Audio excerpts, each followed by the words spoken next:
अनंत चतुर्दशी के दिन भगवान विष्णु के अनंत स्वरूप की पूजा की जाती है। इसके साथ ही इस दिन गणेश विसर्जन भी किया जाता है। इस साल अनंत चतुर्दशी का त्यौहार 17 सितंबर को मनाया जा रहा है। इस दिन लोग पूजा के बाद अपने बाजू पर अनंत सूत्र बांधते हैं। इस सूत्र में 14 गांठें लगी होती हैं। इस त्यौहार पर कई जगह धार्मिक झांकियाँ भी निकाली जाती हैं। पौराणिक मान्यता अनुसार महाभारत काल से अनंत चतुर्दशी के व्रत की शुरुआत हुई थी। चलिए आइए जाने अनंत चतुर्दशी की व्रत कथा क्या है। अनंत चतुर्दशी की पौराणिक कथा के अनुसार एक बार महाराजा युधिष्ठिर ने राजसूय यज्ञ किया। उस समय ऐसे यज्ञ मंडप का आयोजन किया गया जो बेहद अद्वितीय था। वह यज्ञ मंडप देखने में इतना सुंदर और चमत्कारी था कि जल व थल की भिन्नता प्रतीत ही नहीं होती थी। वह मंडप जल में स्थल और स्थल में जल की तरह दिखाई देता था। कड़ी सावधानी के बाद भी बहुत सारे लोग इस मंडप में धोखा खा जाते थे। एक बार दुर्योधन भी इस यज्ञ मंडप में आया और तालाब को स्थल समझकर उसमें जा गिरा। तब वहाँ खड़ा हर इंसान हंसने लगा, जिससे दुर्योधन को काफ़ी चिढ़ हुई। दुर्योधन को इस घटना से बड़ा अपमान महसूस हुआ और उसने पांडवों से बदला लेने की ठान ली। उसने बदला लेने के लिए पांडवों को द्यूत क्रीड़ा में हराकर उन्हें अपमानित करने की योजना बनाई, जिसके चलते उन्होंने धोखे से पांडवों को जुए में पराजित किया। पराजित होने पर पांडवों को 12 वर्ष के लिए वनवास भोगना पड़ा। इस दौरान पांडवों ने अनेक कष्ट भोगे। जब एक दिन पांडवों से श्री कृष्ण मिलने आए, तब युधिष्ठिर ने उनसे अपना दुख बताया और साथ ही इस दुख को दूर करने का उपाय भी पूछा। तब श्री कृष्ण ने युधिष्ठिर को अनंत भगवान का व्रत करने के लिए कहा और इस व्रत को करने से पांडवों को उनका खोया हुआ राज्य प्राप्त हो जाएगा, ये भी भगवान श्री कृष्ण ने कहा। फिर भगवान श्री कृष्ण ने इस व्रत से जुड़ी हुई पौराणिक कथा पांडवों को सुनाई, जो कि इस प्रकार है। जय श्री विष्णु हरि। पौराणिक ग्रंथों के अनुसार प्राचीन समय में सुमंत नाम के एक ऋषि हुआ करते थे। उनकी पत्नी का नाम था दीक्षा। विवाह के कुछ समय पश्चात दीक्षा ने एक सुंदर कन्या को जन्म दिया, जिसका नाम उन्होंने रखा सुशीला। लेकिन कुछ ही समय के पश्चात दीक्षा का देहांत हो गया और सुशीला के सिर से माँ का साया उठ गया। अब ऋषि को बच्ची के लालन पालन की चिंता होने लगी, तो उन्होंने दूसरा विवाह करने का निर्णय लिया। उनकी दूसरी पत्नी और सुशीला की सौतेली माँ का नाम कर्कशा था। वह अपने नाम की तरह ही स्वभाव से भी कर्कश थी। जैसे तैसे प्रभु कृपा से सुशीला बड़ी होने लगी और वह दिन भी आया जब सुमंत ऋषि ने उसके विवाह की चिंता सताने लगी। काफ़ी प्रयासों के पश्चात कौंडिन्य ऋषि से सुशीला का विवाह संपन्न हुआ, लेकिन यहाँ भी सुशीला को दरिद्रता का सामना ही करना पड़ा। उन्हें जंगलों में भटकना पड़ रहा था। एक दिन उन्होंने देखा कि कुछ लोग अनंत भगवान की पूजा कर रहे हैं और हाथ में अनंत रक्षा सूत्र भी बांध रहे हैं। सुशीला ने उनसे अनंत भगवान के व्रत के महत्व को जानकर व्रत की पूजा का विधि विधान पूछा और उसका पालन करते हुए अनंत रक्षा सूत्र अपनी कलाई पर भी बांध लिया। देखते ही देखते सुशीला के दिन फिरने लगे।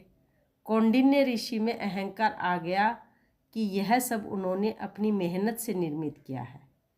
वैसे तो काफ़ी हद तक सही भी था। प्रयास तो कौंडिन्य ऋषि भी करते ही थे। अगले ही वर्ष ठीक अनंत चतुर्दशी की बात है। सुशीला अनंत भगवान का शुक्रिया कर, उनकी पूजा आराधना कर, अनंत को रक्षा सूत्र को बांधकर घर लौटी तो कौंडिन्य को उसके हाथ में बंधा वह धागा दिखाई दिया। जब उन्होंने उसके बारे में पूछा तो सुशीला ने खुशी खुशी बताया कि अनंत भगवान की आराधना कर यह रक्षा सूत्र बंधवाया है। इसके पश्चात ही हमारे दिन फिरे हैं और हम खुशहाल हुए हैं। इस पर ऋषि कौंडिन्य खुद को अपमानित महसूस करने लगे कि उनकी मेहनत का श्रेय सुशीला अपनी पूजा और अपने व्रत को दे रही है। उन्होंने उस धागे को उतरवा दिया। इससे अनंत भगवान रुष्ट हो गए और देखते ही देखते कौंडिन्य अर्श से फर्श पर आ गिरे। कौंडिन्य बहुत दुखी हुए। वह एक विद्वान ऋषि के पास गए। तब उस विद्वान ऋषि ने उन्हें उनके किए का एहसास कराया और कौंडिन्य को अपने किए का पश्चाताप करने को कहा। लगातार 14 वर्षों तक कौंडिन्य ने अनंत चतुर्दशी का उपवास रखा। उसके पश्चात भगवान श्री हरि प्रसन्न हुए और कौंडिन्य व सुशीला फिर से सुखपूर्वक रहने लगे और उनके दिन फिर गए और उन्होंने अनंत सुख भोगा। जय श्री विष्णु। अनंत चतुर्दशी के दिन तुलसी जी की कहानी सुनना भी अनिवार्य है, जो इस प्रकार है। एक कन्या थी। जब वह थोड़ी बड़ी हुई और उसको समझ आने लगी, तभी से ही वह तुलसी माता जी का पूजन करने लगी। उसके प्रतिदिन का नियम था कि तुलसी माता जी का पूजन करने के बाद ही खाना खाती थी। जब वह कन्या शादी के लायक हुई, तब उसके माता पिता ने उसकी शादी करवा दी। कन्या को उसके माता पिता ने दहेज में एक तुलसी का गमला दिया। ससुराल में वह प्रतिदिन सवेरे उठते ही पूजा करती, फिर उसके बाद ही खाना खाने बैठती थी। उसकी 2 बड़ी जिठानियाँ थीं। वो दोनों उसका मजाक उड़ाती थी कि बड़ी नियम धर्म वाली बनती है। उन दोनों को उससे ईर्ष्या होती थी, इसलिए वो दोनों तुलसी जी का गमला भी छिपा देती थी। वह कन्या बेचारी बड़ी मुश्किल से गमला ढूंढ कर लाती, उसकी अच्छे से पूजा करती और फिर उसके बाद ही खाना खाती। वह गमला ढूंढ कर ले आती तो एक दिन उसकी जेठानियों ने क्या किया कि गमले को कहीं दूर फेंक दिया। कन्या ने जब गमले को खूब ढूंढा तो उसे गमला नहीं मिला। वह बहुत ही परेशान हो उठी। जब उसने तुलसी जी की पूजा नहीं की तो फिर उसने खाना भी नहीं खाया। उस दिन तो उसका नियम जो था खाना खाने का। उस कन्या की सच्ची भक्ति देखकर तुलसी माता उससे बहुत प्रसन्न हुई और उसके कमरे में तुलसी माता का गमला प्रकट हो गया। अगले दिन सवेरे जब वह उठी तो क्या देखती है, उसकी खाट के चारों कोनों पर तुलसी माता के गमले आ गए हैं। यह देखकर कन्या बहुत प्रसन्न हुई कि अब मेरी तुलसी माता को कोई नहीं चुरा सकेगा। पूजन करने के लिए भी मुझे कहीं और नहीं जाना पड़ेगा और कोई मेरी तुलसी माता को फेंक भी नहीं सकेगा।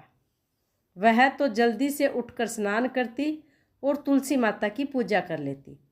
जब वह खाना खाने बैठी तो उसकी जेठानियाँ मजाक करने लगी कि लो, हो गया देवरानी का तो नियम धर्म पूरा, और उससे पूछती कि तुलसी जी की पूजा किए बिना ही खाना खा लेती हो। देवरानी जेठानियाँ उससे कहती कि कहाँ से कर ली पूजा, गमला तो हमने फेंक दिया था, अब गमला ही नहीं है तो पूजा क्या करती है, हो गई तेरी तो पूजा। एक दिन देवरानी ने कहा कि देख लो, मेरे कमरे में मेरे खाट के चारों तरफ ही तुलसी जी उगी हैं और मैं उन्हीं की पूजा कर लेती हूँ। जब जेठानियों ने जाकर उसके कमरे में देखा तो जेठानियाँ बहुत शर्मिंदा हुई और उन देवरानी से माफ़ी मांगते हुए बोली कि हमें माफ़ कर दो, हमने तेरी सच्ची भक्ति कर तुझे बहुत परेशान किया। तू तुलसी माता की सच्ची भक्त है, हमें माफ़ कर दो। देवरानी ने उन्हें माफ़ कर दिया। हम भी तुलसी माता जी से यही प्रार्थना करते हैं कि हे तुलसी माता, जैसी कृपा आपने देवरानी पर करी वैसी हम सब पर करना। जय तुलसी माता।